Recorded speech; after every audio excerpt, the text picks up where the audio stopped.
عروہ نے خبر دی اور انہیں نبی کریم صلی اللہ علیہ وسلم کے زوجہ مطہرہ حضرت عائشہ رضی اللہ عنہا نے خبر دی کہ رسول اللہ صلی اللہ علیہ وسلم اس آیت کے نزول ہونے کے بعد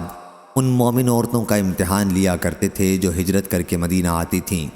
اللہ تعالیٰ نے ارشاد فرمایا تھا کہ یا ایھا النبی اذا جاءک المؤمنات،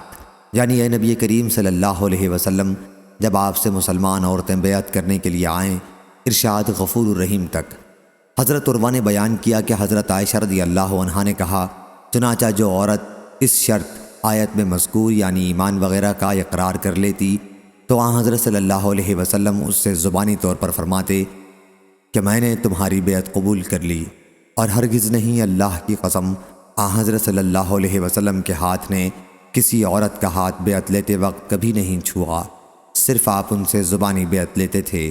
کہ آیت میں مذکورہ باتوں پر قائم رہنا اس روایت کے مطابق یونس معمر اور عبد الرحمن بن اسحاق نے ظاہری سے کی، اور اسحاق بن راشد نے ظاہری سے بیان کیا کہ ان سے عروہ اور عمرہ بنت عبد الرحمن نے کہا۔ صحیح بخاری حدیث نمبر 4891۔